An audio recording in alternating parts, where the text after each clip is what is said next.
Bienvenidos a un nuevo capítulo de la Escuela Sabática. Quiera Dios ayudarnos a que podamos comprender cada día más acerca del plan de salvación, el tema que estamos estudiando, y el remanente de la simiente de la mujer.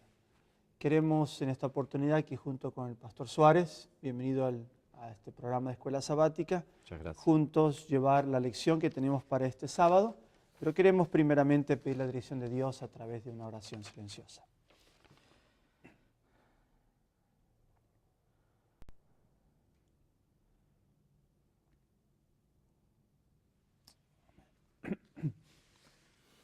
Hemos estado estudiando la lección pasada, la victoria perfecta, y también en el sábado anterior los 144.000 luchas en defensa de la ley. Y el tema que hemos estado estudiando es la victoria perfecta de los 144.000, las características que Dios tiene para el pueblo escogido, los 144.000. Y hoy tenemos el estudio de Apocalipsis 7, ampliando un poquito más la gran multitud y los 144.000. Tenemos el texto ahí de introducción. Entonces uno de los ancianos habló diciendo, estos que están vestidos de ropas blancas, ¿quiénes son? ¿Y de dónde han venido? Y les dije, Señor, tú lo sabes. Y él me dijo, estos son los que han salido de la gran tribulación y han lavado sus ropas y los han emblanquecido en la sangre del Cordero. Vamos a estudiar en nuestra lección, nuestra lección de hoy, estos dos grupos, la gran multitud y los 144.000, y la comparación de las características de ambos grupos. Si vamos y comenzamos el estudio de nuestra lección, tenemos ya el subtítulo Los dos grupos de redimidos. Después de escuchar el número de los 144.000 como aquellos que reciben el sello del Dios vivo, ¿qué grupo vio Juan en visión vestido con ropas blancas? Juan ve a la gran multitud. Y debemos comprender que en el fin del tiempo habrán solo dos grupos, aquellos que observan el sábado y aquellos que no observan el sábado, aquellos que han aceptado el triple mensaje angélico y aquellos que no han aceptado el triple mensaje angélico. Y la gran multitud no es parte del último tiempo.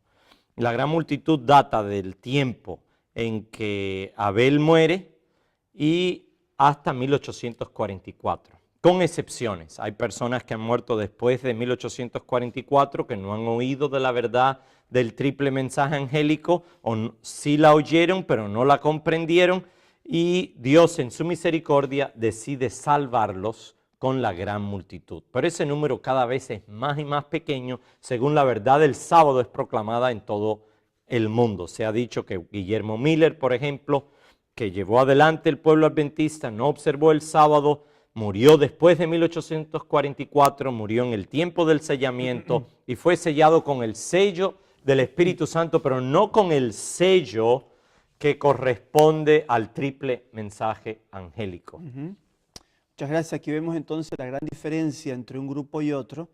Vemos que es el triple mensaje angélico. Los que están sellados en 144.000 son aquellos que pertenecen al mensaje del triple mensaje angélico, y la gran multitud aquellos que no pertenecen a ese mensaje y que vienen desde el inicio de la raza humana. Y se llama gran multitud porque es que si tú tomas pequeños grupos de personas a través de todas las décadas, a través de todos los centenarios de años, llegamos a una gran multitud.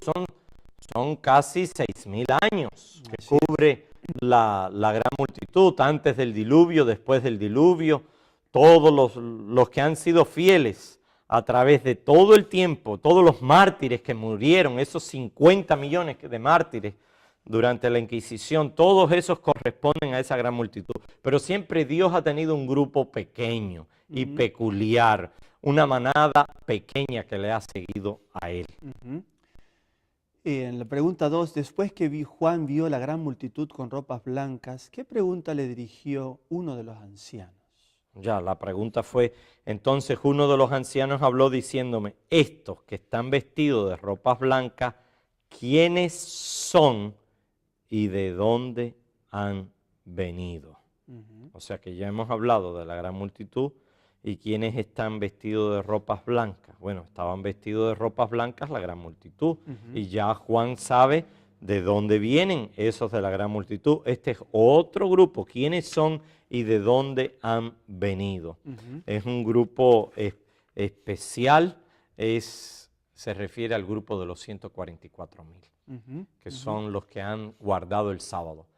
Todo el que guarda el sábado después de 1844 es sellado. Ujú. ¿Cuántos realmente entonces guardan el sábado? Solamente 144,000 personas.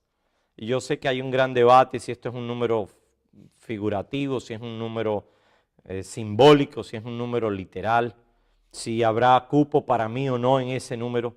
Debemos entender que si nosotros deseamos ser salvos y creemos en Cristo, Dios tendrá un lugar para nosotros dentro de ese número. No debemos pensar que no cabemos en ese número. Creemos que es un número literal. La hermana White escribió en primeros escritos en inglés 144,000 in number, 144,000 en número. Ujú. Igual que los 24 ancianos, son 24 ancianos literalmente que están en el cielo. Hay 4 seres vivientes literalmente que están en el cielo. No son simbólicos esos 24 ancianos de miles o millones de santos que están en el cielo, ni son los 4 seres vivientes un simbolismo de miles o millones de personas. La realidad es que cuesta que la gente esté dispuesta a abandonar todo por Dios en este tiempo, que hay tantas tentaciones. Y por eso dice San Pedro, si el justo con dificultad se salva, ¿qué será del impío? Por eso se acercan a Jesús y le dice, Señor, cuando tú regreses, ¿habrán muchos? ¿Serán muchos los salvados? Y Jesús dice, ¿hallará el Hijo del Hombre fe en la tierra? Son pocos los que realmente están dispuestos a ejercer la fe en medio de los problemas. Ya, y Jesús también dio la comparación del camino ancho y el camino angosto. Así es. Camino ancho hay muchos que andan por él, pero el camino angosto y la puerta angosta son pocos las que la hallan, dice el Señor Jesús. Y lo vemos en la parte práctica también, porque las pruebas del mensaje, del triple mensaje angélico, la prueba de ser obedientes a Dios en el sábado, la fidelidad en todo lo que respecta al mensaje, al triple mensaje angélico, es un punto de que muchas personas argumentan y dicen, no es tan así, tratan de buscar la puerta ancha, pero no es posible. Es importante comprender, como tú mencionabas, que el Espíritu de Profecía menciona específicamente ese 144,000 en número. Entonces es un número literal, no podemos ampliar ese número de nuestra forma como nosotros nos imaginamos. Y como tú mencionaste, los diferentes grupos de redimidos que menciona el Apocalipsis son números concretos y reales, ¿ya? Una pregunta interesante aquí también, ¿por qué se encuentran los dos grupos con vestiduras blancas y lo acentúa eso, vestiduras blancas? Porque las vestiduras blancas son símbolo de la justicia de Cristo y nadie puede ser salvado sin la justicia de Cristo. Nadie puede ser salvado sin que la perfecta obediencia de Cristo sea puesta por la fe a cuenta de aquellos que creen en Él. Dios es el que perdona y justifica al impío. Es Cristo el que realmente debe recibir toda la gloria por la redención de hombres y mujeres que eran pecadores y ahora son santos. Así es. Y vamos a un poquito más profundo ahora, según la pregunta 3, la experiencia de los 144,000, tenemos ahí. La pregunta es, ¿a través de qué experiencia pasará el grupo con ropas blancas de Apocalipsis 7:13? Compárese con la experiencia de los 144,000. ¿Qué encontramos allí? ¿Por qué aún más esas ropas blancas en los 144,000? Ya se hace resaltar que ellos pudieron emblanquecer sus ropas en un periodo muy difícil. Ese periodo todavía está en el futuro. Se refiere a la gran tribulación. La Biblia en el Nuevo Testamento habla de 3 tribulaciones.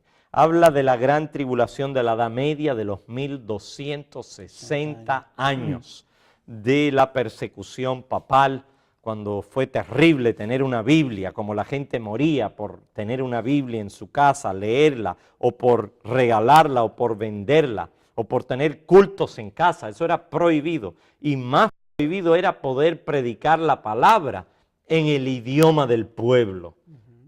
Debía ser leída la Biblia solamente en latín, era prohibido cualquier otro idioma. Así que esa fue una gran tribulación. Hubo otra tribulación antes del periodo de la persecución papal, que fueron los 10 años terribles de persecución con Diocleciano, el emperador Diocleciano, de ahí del año 303 al 313, que muchos cristianos perdieron sus vidas, fueron quizás enterrados debajo de las catacumbas. ahí digo, debajo de Roma, en las catacumbas, y la sierva del Señor dice que en el día de la resurrección miles van a salir de esas catacumbas, redimidos.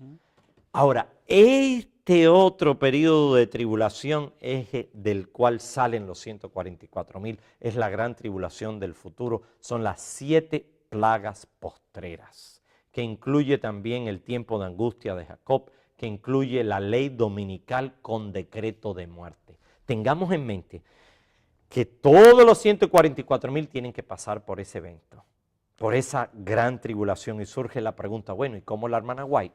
Como Jaime White, como Uriah Smith, que predicaron este mensaje, murieron en este mensaje y están ahora en sus tumbas descansando, ¿cómo vamos a decir que ellos van a pasar la gran tribulación, que van a pasar la ley dominical, si la ley dominical no se llevó a cabo en sus días? Bueno, la respuesta es sencilla, porque va a haber una resurrección especial que no se trata aquí en esta lección, pero cabe resaltarla.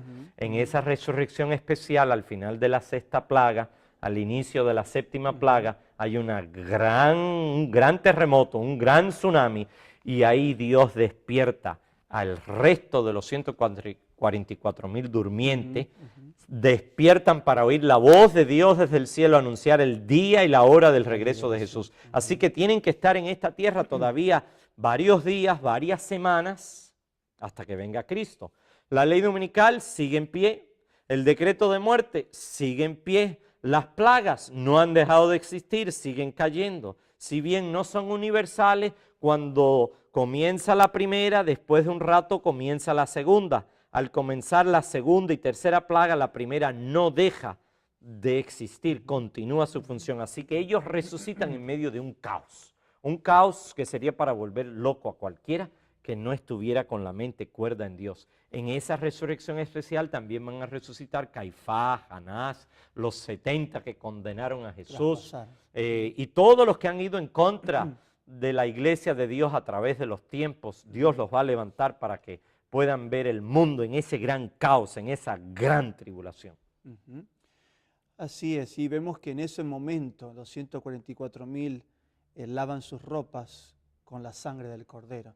Y lo interesante es que no se puede lavar con sangre, pero el símbolo aquí de que la dependencia total de Cristo, de la muerte de Cristo y su dependencia total de Dios. No viven confiando en sus propios méritos y es por eso que consiguen, dependiendo totalmente en Dios, pasar a través de esos momentos de tribulación, de gran prueba que existirá en el mundo. Su dependencia ha sido total en Dios. Quiera Dios darnos esa misma dependencia también a nosotros para que podamos realmente tener las características de aquellos que pasarán ese momento de prueba, pero también esa dependencia con Dios nos lleva a la total fidelidad, lo que veníamos viendo también en la lección pasada, esa obra perfecta. Vamos a la pregunta 4, características de los dos grupos. ¿De dónde y de qué periodo de tiempo procede la gran multitud?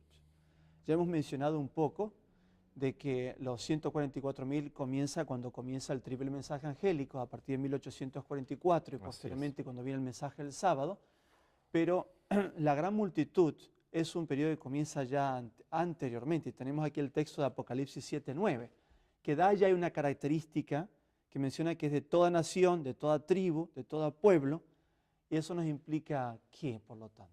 Nos declara que la iglesia de Dios, por regla general, ha sido una iglesia internacional. Hay ciertos momentos cuando ha sido una iglesia local, digamos cuando Dios escogió a Israel y lo apartó de todas las naciones, era en una sola localidad, una sola nación de 12 tribus, un pueblo peculiar que adoraba al Señor. Pero ahora el tiempo de los 144,000 es un periodo que abarca todo el mundo. Y de todas las tribus y de todas las naciones del mundo van a ver fieles a Dios.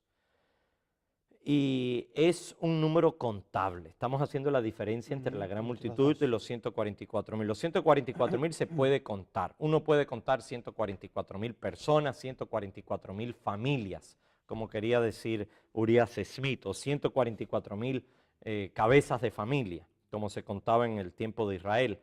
Pero la gran multitud es un número innumerable, no los puedes contar. No puedes vivir y contar así uno por uno, como la arena del mar. Ahora, otra gran diferencia es que la gran multitud no pasa por las 7 plagas. Los 144,000 sí pasan por las 7 plagas.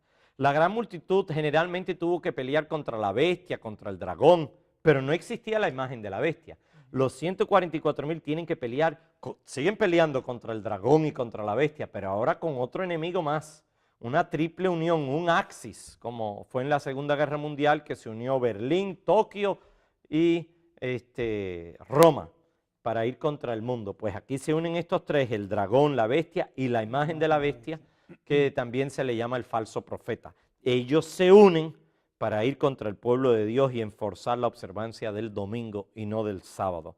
Ahora, en la gran multitud no todos observaron el sábado. Wesley nunca observó el sábado, fue vegetariano, nunca lo observó. Lutero nunca observó el sábado, sin embargo pertenece a esa gran multitud. Dios tiene misericordia de esos fieles porque durante la edad oscura, la edad de gloria del papado, fue la edad oscura del mundo. La gente no tenía Biblias, no tenía conocimiento y seguían observando el día equivocado. Mientras tanto, en los 144,000, todos han guardado el sábado y han sido fieles hasta sus tumbas o hasta oír la voz de Dios en guardar el sábado. Y otra diferencia interesante que hace relucir esta lección es que la gran multitud recibe el sello del Espíritu Santo. A través de todos los tiempos han recibido los fieles el sello del Espíritu Santo. Y aquí hace diferencia entre el sello del Espíritu Santo y el sello del Dios vivo. Yo quiero hacer hincapié de que tanto el sello del Espíritu Santo y el sello de Dios, los dos vienen de Dios, de la divinidad. Pero hay un sello especial para los 144,000. Es el nombre de Dios, es el nombre nuevo de Jesús y es el nombre de la Nueva Jerusalén. Dice que esos nombres son escritos en la frente de estos que proclaman la verdad de Dios en un tiempo terrible, universal. Muchas gracias. Tanto la pregunta 4 que estamos viendo nos habla de que el tiempo del periodo es diferente, ya que la gran multitud viene desde los primeros redimidos, desde la creación, después de la creación de la caída del pecado, los primeros salvos, podemos decir, de Abel hasta cuando comienza ya el mensaje, el triple mensaje angélico, y tenemos los 144,000 que son aquellos que están directamente en el triple mensaje angélico. La pregunta 5 nos habla un poquito también de las características que tú mencionaste. Describe las diferencias en las características entre la gran multitud de los 144,000 y aquí menciona también los textos, las 12 tribus de Israel, mencionando ahí también las características, los diferentes hijos de Jacob. Sí. Y interesante también que menciona nuestra lección, que lo vamos a ver un poquito más en la pregunta 7, pero vamos que ya había ya diferentes, ¿por qué 124,000 de los diferentes hijos de Jacob? También dentro del pueblo de Dios en los últimos tiempos hay una característica también dentro de los hijos de Dios en su forma, en sus caracteres, en sus temperamentos, que tiene también que ver con los hijos de Judá. Pero vamos un poquito más ahora a la pregunta 6, el Israel espiritual. ¿Por qué menciona Apocalipsis 7, cuando habla de 144,000, los nombres de los hijos de Judá? ¿Quiénes son el pueblo de Israel espiritual hoy? ¿Envió el apóstol Santiago su epístola a las 12 tribus literales de Israel o a la iglesia de Dios? Ya. ¿Quiénes son el pueblo de Israel espiritual hoy? El remanente. Nosotros creemos que es la Iglesia Adventista del Séptimo Día, movimiento de reforma. La Sociedad Misionera Internacional, que está representada hoy en 130 países y nuestro blanco es alcanzar a todos los países del mundo con el Evangelio eterno, con el triple mensaje angélico. Y en la Biblia se nos habla a través del apóstol Santiago, cuando él escribe y se refiere a las 12 tribus que están en la dispersión, salud o salvación. Los judíos hablan del término la diáspora. La diáspora es cuando los judíos fueron tomados, vamos a decir los israelitas, las 10 tribus del norte, y fueron esparcidos por todo el mundo. En el tiempo de Jesús todavía existían algunas tribus, y la nota hace recalcar de cómo Ana la profetisa cuando Cristo nació era de la tribu de Aser, y habla también del profeta Simeón y de las tribus a las cuales ellos pertenecían. Existía todavía un libro de registros en Israel, en Judá, en Jerusalén, donde podías tú identificar de qué tribu tú eras, de la tribu de Leví, de la tribu de Judá, de la tribu de Benjamín, pero hoy ya no existe eso. Es muy difícil que tú encuentres a un judío y tú le preguntes, a ver, ¿de qué tribu eres tú? A lo mejor te puede decir que es un descendiente de los levitas, porque existe ahora una forma de hacerse un examen de los genes y han encontrado los restos de los huesos de los levitas y sacerdotes y han podido identificar el ADN de esos sacerdotes y pueden, basado en eso, determinar, bueno, si tú eres de la tribu de Leví, pero poder determinar que eres de la casa de Aarón era necesario para poder ser sumo sacerdote, para poder ser sacerdote. Así que estas 12 tribus que están en la dispersión, Santiago se refiere a los cristianos. Ya. Todo el que es israelita espiritual, y San Pablo lo ha hecho muy claro. En el libro de Romanos él dice que la circuncisión es del corazón, que nosotros somos circuncidados en el corazón cuando aceptamos a Cristo. San Pablo también dice en el libro de Romanos que no es hijo de Israel según la carne, sino según la promesa, según la fe, la promesa.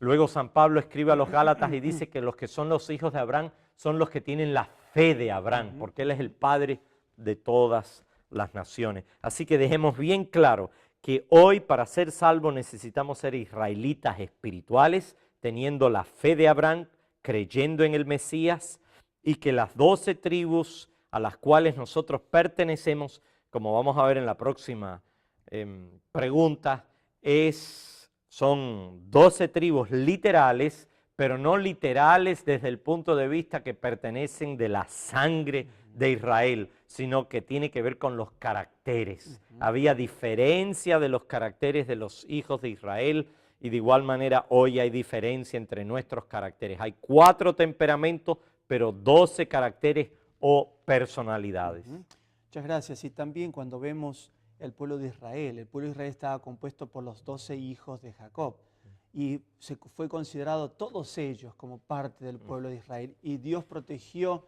o guió o llamó también a través de sus profetas a todos los diferentes descendientes de los 12 hijos de Jacob, y era considerado en el Antiguo Testamento como la niña de sus ojos, por Dios. Pero vemos que en el Nuevo Testamento, por haber rechazado, nosotros como adventistas comprendimos también a través de la profecía de los 2300 días que ellos dejaron de ser el pueblo de Dios y el mensaje fue a los gentiles.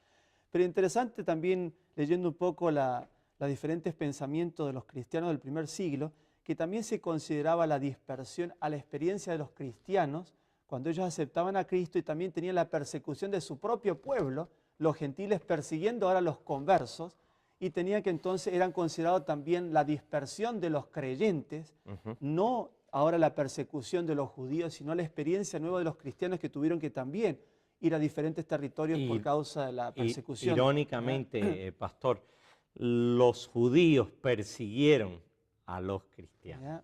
Los persiguieron. Y muchos de esos primeros cristianos, la vasta mayoría, eran judíos convertidos al cristianismo. Hasta que Pedro no va y le predica a Cornelio, no entran en sí los gentiles. Los otros que habían sido ya ganados eran de Samaria, eran samaritanos, sí tenían una descendencia de Israel, pero Cornelio no, era enteramente gentil. Ahora el evangelio va a todos los gentiles y como gentiles hoy hemos abrazado el evangelio de Cristo, el Mesías, bendito sea su nombre. Y importante este pensamiento porque creemos nosotros que la iglesia de Dios no es una nación como era en la antigüedad. El mundo protestante, muchos que creen el restablecimiento de los israelitas literal, nosotros no creemos en eso. Creemos que Dios llama a todos y los israelitas tienen la oportunidad de forma personal creer y ser parte del Israel espiritual, como venimos diciendo, todos aquellos que a través de la fe son hijos de Abraham. Y vamos a terminar nuestra lección con la pregunta 7. Resuma la personalidad de los 12 hijos, tribus de Jacob, y compare con las características del Israel moderno. Es una pregunta interesante, la pregunta 7, donde tenemos aquí ahora la bendición que dio Jacob a todos sus hijos, con las diferentes características también de sus hijos. ¿Qué nos puedes decir un poquito sobre ello? Yo recuerdo que yo era un adolescente, vivía en ese entonces en San José, Costa Rica. Llegó el pastor Raúl Escobar y dio una disertación de los 4 temperamentos, igual que los 4 lados de la ciudad de Jerusalén, y estas 12 personalidades o 12 caracteres. Y explicó cada uno. Y a través del tiempo me ha gustado mucho indagar sobre a qué tribu realmente pertenecemos nosotros, de acuerdo con nuestro carácter. También el pastor Stephen Haskell escribió un libro llamado The Shadow and its Cross, la sombra y la cruz, donde él entra en detalle sobre cada uno, pero voy a hacer un repaso leve y rápido. Rubén dice, la Biblia te envileciste, así que los que pertenecen a la tribu de Rubén, de acuerdo a su pecado, es el incesto, el envilecimiento, que él fue al lecho de su padre. Simeón y Leví, pues son los coléricos, dice, maldito su furor. Muchos coléricos van a pertenecer a la tribu de Simeón y Leví. En sí, Simeón y Leví eran asesinos, fueron asesinos. Mataron a todos los hombres de una ciudad. Así que tenemos incesto con Rubén, asesinato con Simeón y Leví. Luego habla de Judá, que como león, así que iba a ser el rey. Pero habla aquí del alcoholismo, porque dice sus ojos rojos del vino. Así que hace resaltar de que, si bien es cierto, de Judá vino el Mesías, vendría Silo, y si bien es cierto, los reyes vinieron de Judá, pero también es cierto que lamentablemente muchos habrán sido borrachos en la familia.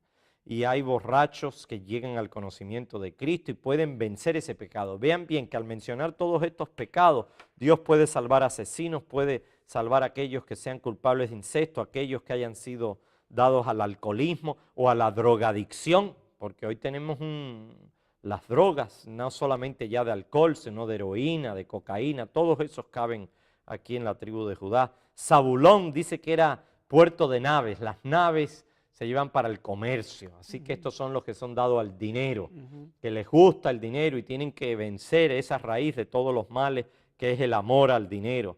Y sacar el descanso, los que son dados a ser vagos, no les gusta el trabajo, les gusta el descanso, les gusta deleitarse, que trabajen otros. Dan lamentablemente es el que muerde, este es el criticón, como dicen los alemanes, una serpiente que está doble, así está la serpiente, la lengua de la serpiente. Y Dan simboliza a los que critican, a los que son hipócritas, y lamentablemente esta tribu no se salvó, no aparece, si bien aparecen las bendiciones, no aparece en el libro de Apocalipsis. Luego está Gad, ejército lo acometerá, mas él acometerá al fin. Así que Gad simboliza aquellos que fracasan, los grandes fracasos, la apostasía, aquellos que se han dado a la apostasía, que han abandonado al Señor, pero luego regresan, de pronto pueden pertenecer a la tribu de Gad. El pan de Aser, este es el que es dado a la intemperancia, sea el comer, a la gordura. Vemos que existe esa tentación terrible por vencer, que es la comida.